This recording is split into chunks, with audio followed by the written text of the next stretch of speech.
নমস্কার বন্ধুরা, রান্নার কথা কাহিনীতে সবাইকে স্বাগত।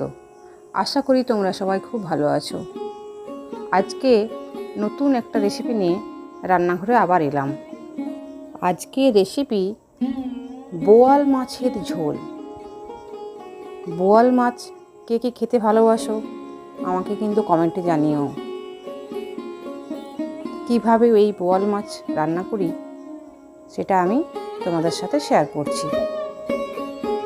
প্রথমে বোয়াল মাছটা ভালো করে কেটে পরিষ্কার করে ধুয়ে নেব।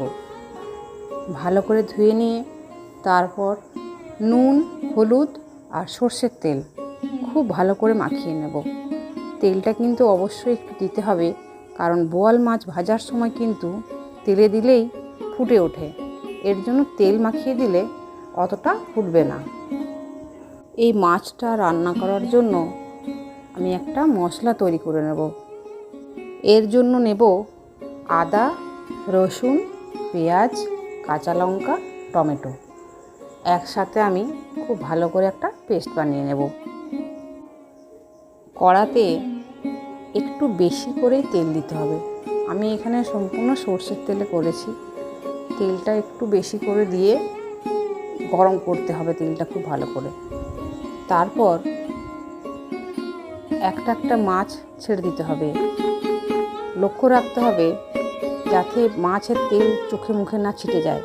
তার জন্য অবশ্যই একটা থালা বা একটা ঢাকা সামনে ধরে থাকতে হবে, নাহলে কিন্তু তেল ছিটকবেই।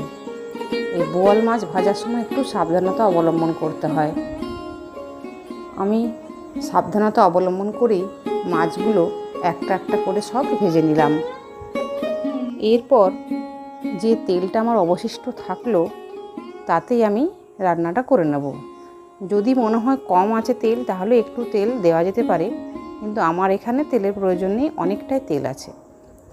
প্রথমে হাফ চামচ মতো গোটা জিরে ফোড়ন দেব, আর দুটো তেজপাতা, একটা শুকনো লঙ্কা।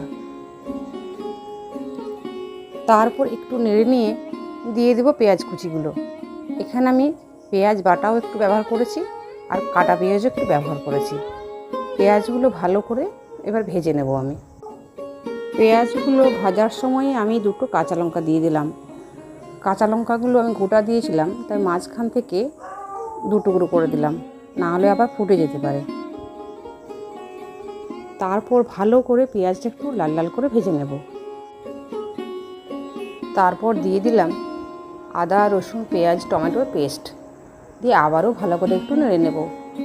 আর দিলাম 1 চামচ জিরে গুঁড়ো, ধনে গুঁড়ো আর হলুদের গুঁড়ো। হলুদটা আমি একটু বেশি দিয়েছি ধনে জিরের থেকে।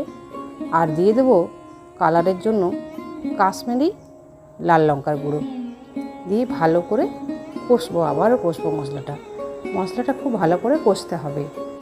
মশলাটা ভালো করে কষে নেওয়ার পর দিয়ে দিলাম নুন আর চিনি পরিমাণ মতো, দিয়ে আবারও ভালো করে একটু কষে নিলাম। এখানে দিয়ে দিলাম একটু গরম মশলার গুঁড়ো, দিয়ে আবারও ভালো করে কষে নিলাম। মশলা থেকে আমার তেল ছেড়ে দিয়েছে। মশলা থেকে যখন তেল ছেড়ে দেবে তখনই যা বুঝতে হবে যে মশলা কষা হয়ে গেছে।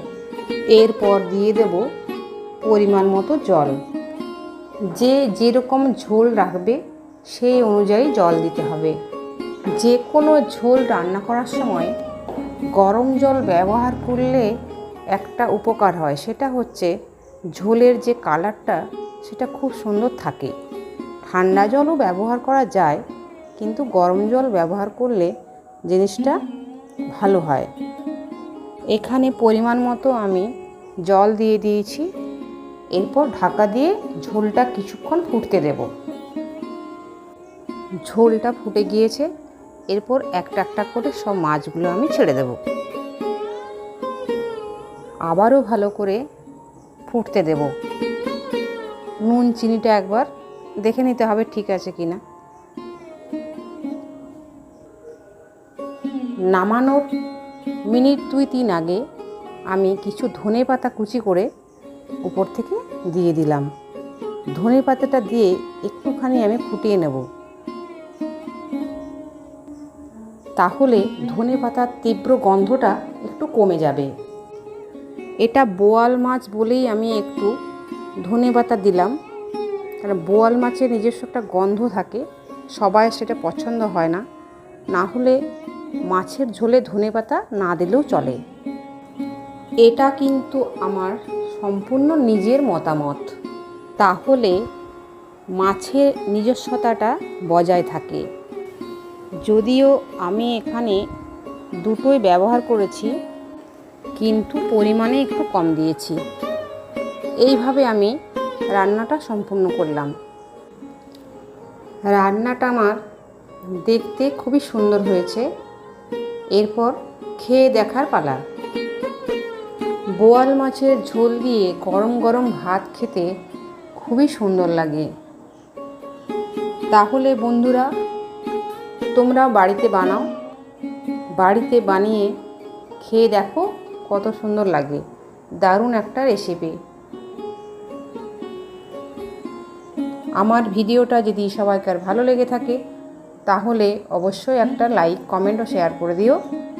তোমাদের কমেন্টের আশায় থাকলাম।